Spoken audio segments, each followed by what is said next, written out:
Wow, Pearl Harbor benar-benar memiliki tempat istimewa dalam sejarah.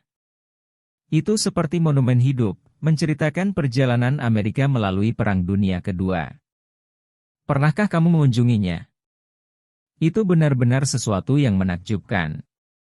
Jadi begini, ada monumen yang indah untuk menghormati USS Arizona, menandai awal keterlibatan Amerika dalam perang. Dan kemudian, ada USS Missouri, yang melambangkan akhirnya. Tapi ada monumen yang lebih kecil namun sama berartinya di dekatnya. Terbuat dari dua lingkaran batu sederhana, menghormati sesuatu yang luar biasa, kekuatan kapal selam Amerika. Para pelaut kapal selam yang berani ini memainkan peran penting dalam mengalahkan Jepang selama perang. Bisa kamu bayangkan? Salah satu kapal selam yang bisa kamu lihat di sana adalah USS Bowfin. Dia adalah seorang yang bertahan, berdiri tegak dengan kondisinya saat perang. Pada masa jayanya, dia melakukan perjalanan ribuan mil dalam patroli berani, menenggelamkan ton kapal Jepang. Sungguh keberanian. Tapi jangan lupakan pengorbanan yang dilakukan. Setiap dari 52 batu di monumen kapal selam Pearl Harbor mewakili sebuah kapal selam yang hilang dalam aksi selama Perang Dunia Kedua, bersama dengan para pria berani yang turut tenggelam bersama mereka. Ini adalah pengingat yang kuat akan keberanian mereka. Nah, kapal selam ini adalah ahli dalam menyamar dan kerahasiaan. Mereka seperti hantu, menyerang diam-diam dan menghilang tanpa jejak. Tidak heran mereka dikenal sebagai layanan diam, operasi mereka diliputi misteri. Oh, dan tahukah kamu bahwa setiap kapal selam memiliki identitasnya sendiri? Ambil contoh USS Bowfin, misalnya. SS, dalam nomor lambungnya menunjukkan dia adalah kapal selam, sementara angka-angka menunjukkan dia adalah kapal selam ke-287 dalam Angkatan Laut Amerika. Sangat keren, kan? Di masa lalu, ada beberapa perdebatan tentang bagaimana menggunakan kapal selam secara efektif. Beberapa melihat mereka sebagai pendukung kapal tempur besar, menyusuri di depan armada.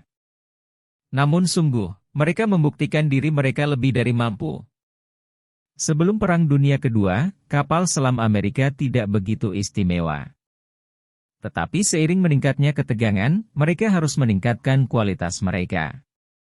Kapal selam baru ini lebih besar, lebih cepat, dan memiliki jangkauan yang lebih luas, kualitas yang penting untuk menyusul armada. Pada 1.500 ton atau lebih, kapal selam akan menggandakan berat pendahulunya, tetapi ada satu kelemahan. Mesin diesel Amerika pada tahun 1920-an ternyata tidak memenuhi standar. Kita tidak bisa membuat diesel yang cukup andal dalam jangka panjang untuk menyediakan kapal selam di permukaan dengan kecepatan 20 knot plus dan bertahan untuk waktu yang lama seperti yang dibutuhkan dalam Perang Dunia Kedua. Tapi di awal tahun 1930-an, industri kereta api Amerika memimpin perbaikan dalam teknologi diesel yang dirancang untuk menggantikan tenaga uap di kereta api Amerika.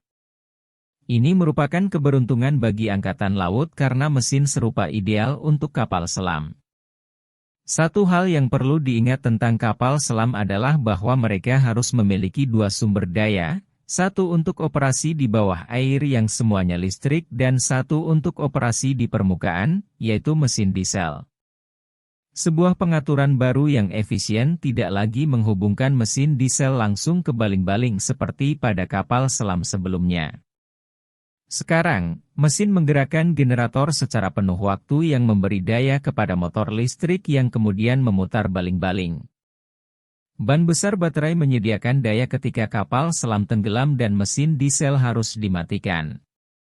Pada tahun 1934, kita benar-benar memiliki kapal selam yang hampir memiliki semua karakteristik kapal selam masa perang. Dan dari sana, terus dilakukan perbaikan dan penyempurnaan. Salah satu fitur penyempurnaan adalah untuk membuat awak nyaman selama perjalanan panjang karena lawan militer berikutnya yang dihadapi kapal selam Angkatan Laut adalah Jepang.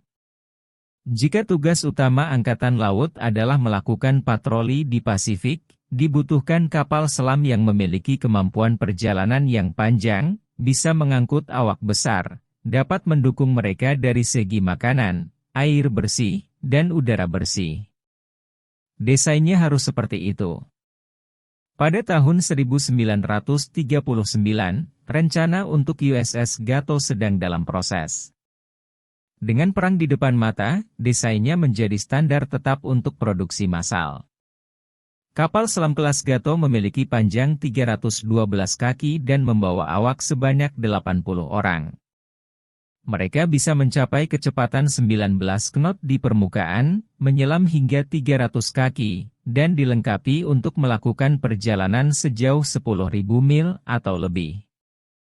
Kapal selam kelas Gato Amerika telah matang. Saya pikir mereka adalah kapal selam terbaik di dunia, kecuali yang bukan buatan Jerman.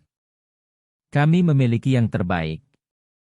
Kita semua punya tempat tidur sendiri, 3 kali makanan yang baik setiap hari, dan kapal selam yang bersih. Kami memiliki awak yang baik, air untuk mandi sekali seminggu, dan mereka sangat dapat diandalkan. Namun, kapal selam kelas Gato pertama gagal siap tepat waktu untuk melakukan pekerjaan sesuai dengan yang mereka rancang. Perang Dunia Kedua akan segera dimulai. Ketika Jepang menyerang Pearl Harbor, kapal perang dan lapangan udara menjadi target utama. Namun, yang luput dari perhatian atau diabaikan adalah kapal selam, yang awaknya adalah di antara yang pertama melawan serangan tersebut. Saat serangan Pearl Harbor terjadi, ada sejumlah kapal selam berlabuh di pangkalan kapal selam. Tentu saja, mereka segera mengambil tindakan darurat seperti kapal-kapal lainnya. Mereka mempersenjatai diri dan mencoba menembaki pesawat-pesawat. Sejumlah foto menakjubkan memberikan pandangan yang jarang terlihat dari serangan itu. Salah satunya adalah kapal selam Narwhal. Seorang petugas muda bernama Roger Pine berada di atas kapal itu. Ketika pesawat-pesawat Jepang mendekat, Narwhal bersama kapal selam lainnya dan kapal perusak di sekitarnya dikreditkan sebagai yang pertama menembak jatuh pesawat Jepang dalam serangan itu. Namun, upaya mereka hampir tidak terlihat karena kapal selam tidak dimaksudkan untuk bertindak sebagai kapal anti pesawat. Meskipun begitu, mereka menjalankan tugas mereka dengan baik dan selamat dari serangan itu. Tidak ada kapal selam yang rusak di Pearl Harbor. Salah satu kapal selam, Pompano, yang seharusnya tiba di Pearl Harbor pada pagi itu, terlambat karena cuaca buruk. Ketika akhirnya tiba, pemandangan kehancuran sungguh mengejutkan. Serangan Jepang di Pearl Harbor mengubah segalanya. Aturan-aturan praperang dan kesopanan politik yang sebelumnya mengatur kapal selam tiba-tiba lenyap. Kami mendapat perintah dari Laksamana Nimitz untuk menggunakan perang kapal selam tanpa batas, menenggelamkan kapal-kapal apapun yang ditemukan. Itu adalah momen yang menggembirakan dan saya sangat terpengaruh oleh kepemimpinan yang saya lihat. Pada awal Perang Dunia Kedua, hanya ada 55 kapal selam Amerika di Pasifik, terbagi antara Pearl Harbor dan Filipina. Sebagian besar adalah kapal-kapal kelas S yang sudah usang dan sedikit berguna selain untuk pelatihan. Yang lainnya, seperti Pompano, adalah kapal selam armada yang lebih maju. Kapal selam kelas Gato yang baru diproduksi sedang dalam proses penyelesaian. Ketika USS Gato diresmikan 3 minggu setelah serangan Pearl Harbor, itu menandai awal dari program pembangunan besar-besaran yang akan menempatkan 221 kapal selam baru ke dalam tugas sebelum akhir perang pada tahun 1943.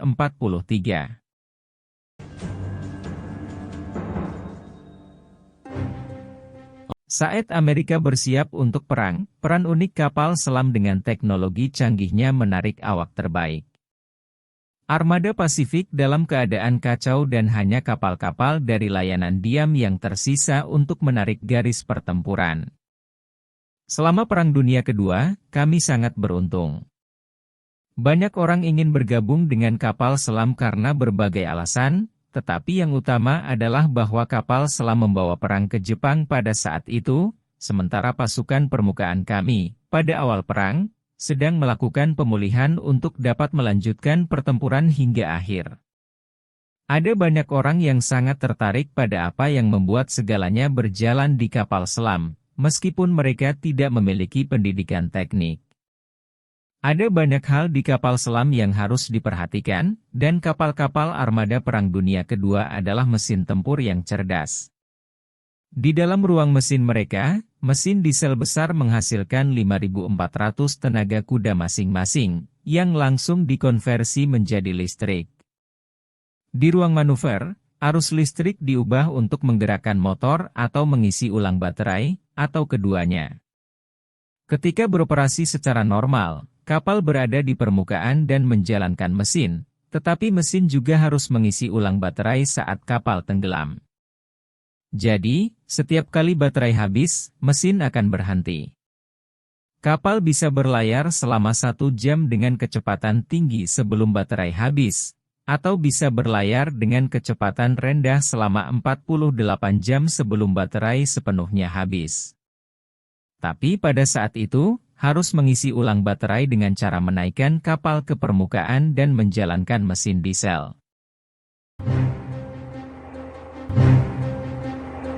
Pengisian baterai penuh bisa memakan waktu hingga 8 jam, jadi waktu yang paling aman untuk melakukannya adalah di malam hari ketika kapal selam paling sedikit terlihat oleh musuh. Di tengah-tengah kapal selam adalah ruang kontrol yang berisi katup, pengukur, tuas, dan pegangan untuk melakukan penyelaman dan muncul, yang merupakan esensi dari keberadaan kapal selam. Kami sering berlatih dan memikirkan berbagai strategi untuk meningkatkan kecepatan penyelaman kami. Bahkan, kami berhasil mempercepat prosesnya hingga menjadi 30 detik pada kapal selam pertama kami selama perang.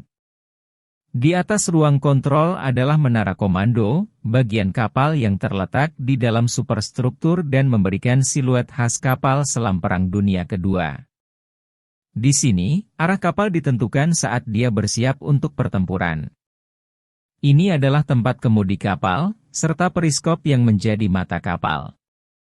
Peralatan berteknologi tinggi seperti sonar digunakan untuk mendengarkan target, dan radar dipasang setelah dimulainya perang untuk mendeteksi kapal Jepang. Ada bahkan komputer data torpedo khusus, atau TDC, sebuah kalkulator mekanik yang secara otomatis melacak target dan mengarahkan torpedo.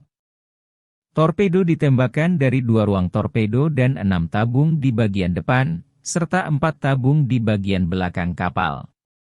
Kapal selam membawa banyak torpedo, sekitar 24 torpedo, dan bisa diisi ulang dengan cepat, menjadikannya kapal ideal untuk tujuan itu. Saya memanggilnya Jeff karena saya pikir seharusnya mereka lebih dipanggil kapal daripada kapal selam. Istilah kapal selam masih terkait dengan masa ketika kapal selam dianggap kecil dan tidak begitu penting oleh pelaut permukaan. Namun, sekarang kapal-kapal ini adalah kunci kemenangan, dan penggunaan istilah kapal menjadi suatu